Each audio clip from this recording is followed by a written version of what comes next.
Hey there, humans and robots of YouTube. Welcome back to the channel. Park Melton here. As you can see in the title, this is a follow-up to my previous video where I did the 10 best debut albums of the 60s.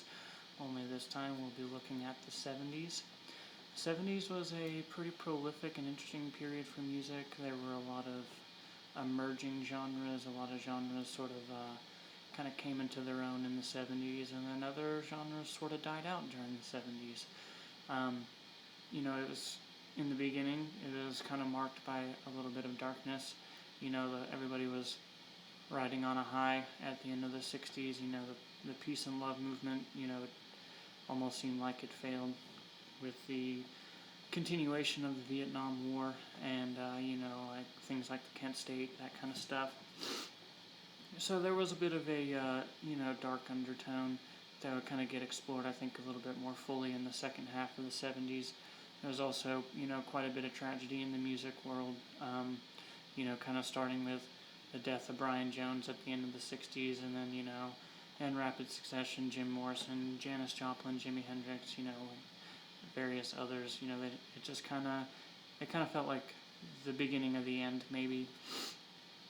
As far as new genres, this was the period that, heavy metal sort of emerged on the scene. Punk rock and its various spin-off genres, new wave, post-punk, and, the very early stages of hip-hop, it was starting to develop in New York. And then there was disco. I won't be talking about any disco albums on this particular list because I think it was sort of a fad genre that, came and went in its time period without making a big splash in the overall zeitgeist of music at the time. So I just kind of brushed past it. Same with hip-hop. There isn't any hip-hop on this list because hip-hop wouldn't really enter the mainstream until the very beginning of the 80s, and I don't think there were any super landmark album releases in the hip-hop genre during the 70s. Not to say that, it wasn't emerging and important, but it wasn't really solidified through a landmark album release. So, with all that being said, we'll go ahead and get into it. Just like with my previous list, I've decided to go in chronological order as opposed to ranking these albums. First is an album that's probably not a big surprise. Black Sabbath's self-titled debut came out in 1970.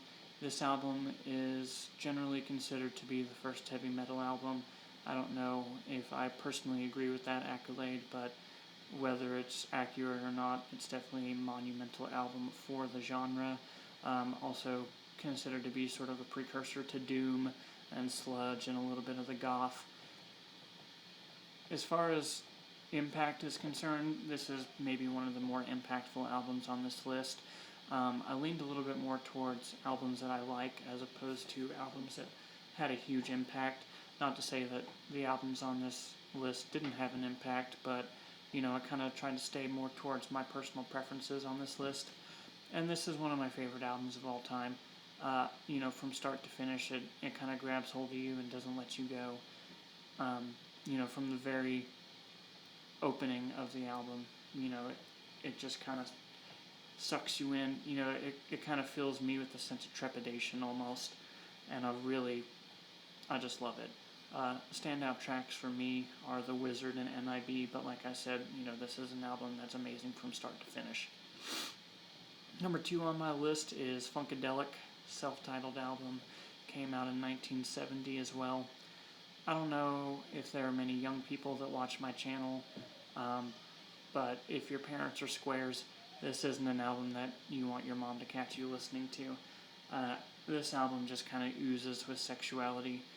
It's funky, as the name implies. It's psychedelic. It's sort of like Sly and the Family Stone crossed with Jimi Hendrix. Maybe a little heavy-handed of an analogy, but I think if you listen to it, you'll hear what I'm talking about.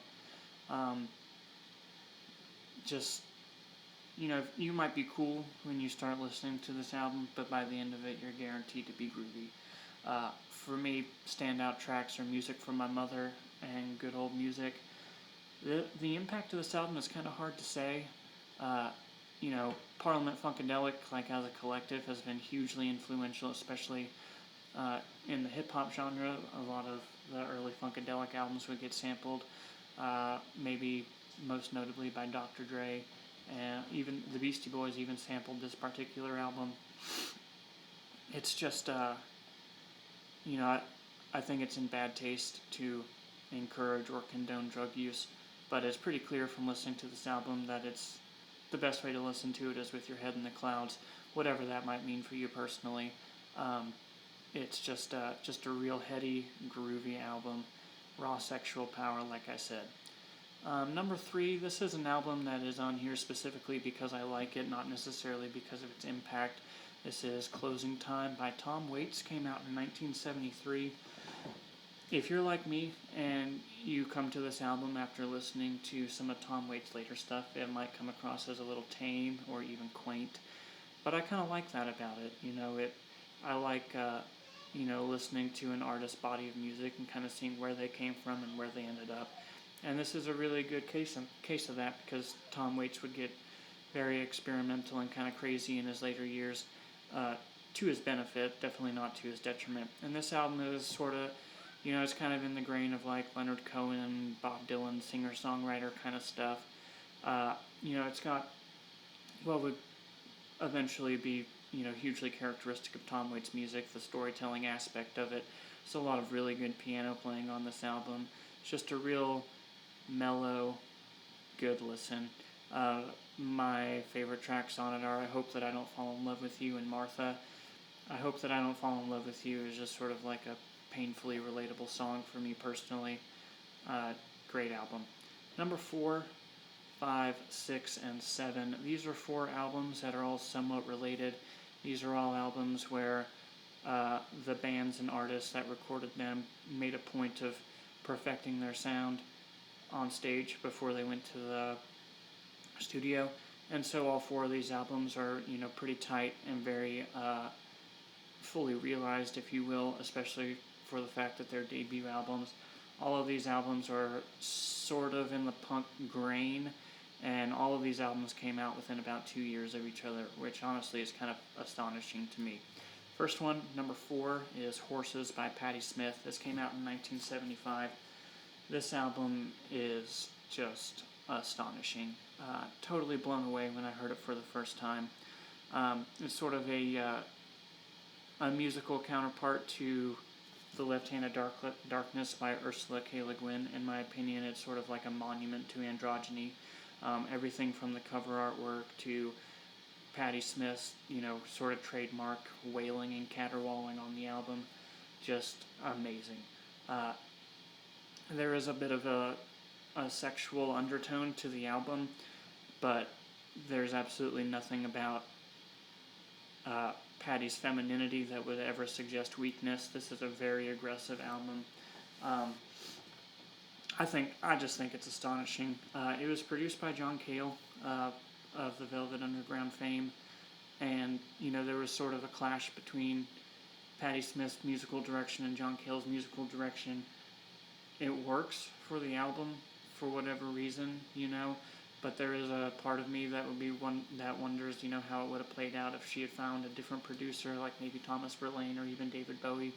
I definitely think, it could have gone in a different direction, and maybe it would have meshed with her vibe a little bit more. But for whatever reason, even with them butting heads a little bit, the album is very cohesive and just an amazing listen. The opening track kind of sets the pace for the whole album. Really great. It's a sort of a dramatic reimagining of Gloria by the band Them. And then another standout track for me is Kimberly, but like I said before, the whole album, start to finish, is just amazing. Number 5, another album that I probably wouldn't have been able to get away with not putting on the list. This is Ramones by the Ramones, came out in 1976. This is, generally regarded as the very first punk album. Once again, I don't know if I necessarily agree with that, but it's inconsequential because the impact of this album is totally undeniable. It's said that when this album hit the record stores, everybody in England who was in a band, when they put this on, immediately their tempo doubled or tripled in speed because they wanted to keep up with the Ramones. The album it's a lot of fun. It's really punchy. It's exactly what you would expect from an early punk album. Absolutely amazing. Standout tracks for me are kind of counterpoints to each other. I Want to Be Your Boyfriend and Now I Want to Sniff Some Glue. I Want to Be Your Boyfriend sort of feels like a throwback to the pop that would inspire the early punk artists. And then Now I Want to Sniff Some Glue is just sort of like a self-destructive anthem. Youth and revolt, that kind of thing. It's just a great album. Next is Marquee Moon by Television. This album came out in 1977. Like Patti Smith and the Ramones, Television made a point of sort of perfecting their sound in the New York club scene before they ever went to the studio. And I think even more so than the other two albums, you can really tell on this album, this is a really, really well put together, really well engineered album. It didn't really make as big of a splash in America as it ultimately would in the UK, but this is sort of like a precursor to what would be called alternative rock a little bit later. Sometimes it's labeled as a post-punk album, which I think is kind of funny because it came out like right as punk was emerging. But take that as you will. The thing that's really like stands out to me about this album more than anything is the mixing. There's a sort of in music, depending on the way an album is engineered, sometimes like the guitar will be in your face or the vocals will kind of overpower everything. On this particular album, when I listen to it, I'm able to hear every instrument individually, and I can, focus on whatever I want to focus on, or all of it at the same time. It's like each instrument and the vocals are kind of given the same amount of space in the mixing, if that makes sense, which just really, really production-wise just makes it stand out. I came to this album in kind of an interesting way for the 21st century. Another YouTuber that I like, it's a guy named Dylan. I think his channel is called Noble Records. He owns a record store. I think it's out in North Carolina. But I watched a video of his where he talks about some of the albums that he likes a lot. That's what most of his videos revolve around, is his record collection. And he talks about this album, and I had never heard it before somehow. It just kind of like flew under the radar for me for whatever reason. So I gave it a listen after watching his video, and like I said, I was just totally blown away. Standout tracks for me are Venus and Elevation. The title track is also really good. Just a really well put together album. Number 7 is Talking Heads 77 by the Talking Heads, released in 1977. Like the previous three bands, Talking Heads sort of wanted to hammer down their sound on the scene before they ever entered the studio. And this the album is almost like the embodiment of Neurosis to me. It just seems kind of like jittery and energetic, and for me, this album is an album made by nerds for nerds. Take that as you will. I consider myself a nerd. I'm proud of it. It's not anything to be ashamed about. When you look at a picture of the Talking Heads, it kind of looks like any individual member of, say, Iron Maiden or Motorhead. It looks like they could kick all of their asses at once. And that's totally fine. The theme of the album, for me, personally, it's sort of like, yeah, the world is insane and you would be crazy to want to try to fit in with it, but you can find a little bit of solace in the fact that you're not the only person that feels this way. That's sort of the whole sort of overlying theme of the album, at least for me as a listener. I feel sort of apart from the world a lot of the time. I think a lot of people can relate to that sentiment. And this album sort of embodies that emotion for me. It's really, I don't know, I can't describe it. It's just beautiful. Give it a listen. It's got, pretty short track lengths. Every track makes its point, and then they move on, and I really appreciate that about it. There isn't any sort of like self-indulgence whatsoever on the album, which is interesting, because a lot of the other music that was emerging at the time, was sort of like couched in self-indulgence. Progressive rock was just going to insane lengths, and disco is just sort of self-indulgent by nature, in my opinion. So this is a really good counterpoint to that. Standout tracks for me on the album are The Book I Read and, of course, the instant classic Psycho Killer. This is an album where I say that the B-side is a little bit stronger than the A-side, but the whole album is amazing. Number 8 on my list, kind of changing gears a little bit here. This is another album that it would be almost impossible for me to omit from this list. This is Van Halen's self-titled debut, came out in 1978. So, if you want to just kind of discard the sort of like macho excess that this album would spawn and just kind of want to strip it down to what it is at its core, this album is just plain fun. Yeah, it's influential, and yeah, Eddie Van Halen like kind of set the bar for what it meant to be a virtuoso guitar player and also be popular at the same time. And this is by far the most commercially successful album on the list. But if you take all of that away, what you're left with is just the fact that this is an insanely fun album. I don't consider myself a fan of hair metal per se, and this is sort of like kind of the start of that to an extent. And for that, maybe that's a little bit of a detriment to the album for some people. To me, as a person who, even genres that I don't like, there are usually gems that I can find among it. Even things like disco and doo-wop, those are genres that I don't particularly care for, but there are still gems among them. This album is just, its impact is just undeniable. Standout tracks for me, the opening track, Running with the Devil, it just kind of sets the pace for the sort of, just in-your-face, rock and roll that this album embodies. And then, of course, the Eruption guitar solo, and You Really Got Me. They're just genre-defining, and they're just amazing songs. The whole album, like I said, is a lot of fun. Number 9, definitely not what you would consider a fun album. Unknown Pleasures by Joy Division. This came out in 1979. This album is, for lack of a better term, it's just depressing. Joy Division would sort of pioneer the kind of like gothic sound and a little bit of electronica, especially later on, or maybe I should say New Order would sort of define that genre a little bit more. This album's hard to listen to, because after you know Ian Curtis's story, it can get a little heavy. It's just sort of like raw emotional expression. The bass on this album is just astonishing. The vocals I really love. Standout tracks for me are New Dawn Fades and I Remember Nothing. Just kind of a heavy, somber, but still strangely beautiful album, simply because I like it, not necessarily because of its impact. It was a reasonably impactful album, but definitely not like some of the other ones on this list. It's Entertainment by Gang of Four, released in 1979. This album, I think Damaged Goods is actually the very first post-punk song I ever heard, or really paid attention to anyway.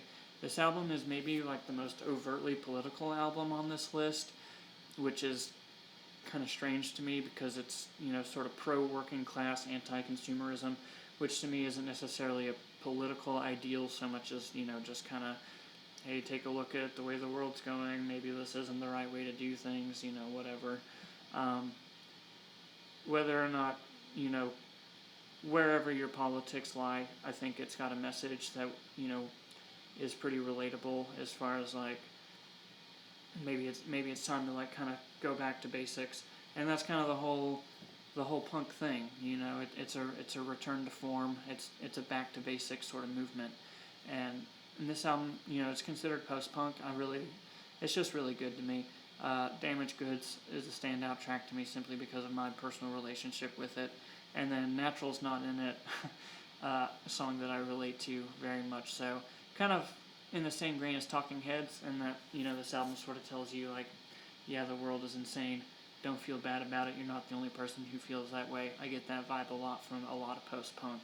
And that's probably why it's one of my favorite genres, because it's a really relatable sentiment. So if you enjoyed the video, I know it's kind of a cliche for YouTubers to say this, but like and subscribe if you feel like it. If you don't feel like it, that's cool too. If you think I'm a dum-dum, let me know in the comments. If you think I'm a super big dum-dum, share this video with your friends so they can see how much of a dum-dum I am. What I'd really like you to do is to go to the comments and let me know what your personal favorite 70s debut is. Like I said, when I made this list, there was a lot of stuff that I had to leave off. There's quite a few albums that didn't make the cut that I thought would end up making the cut.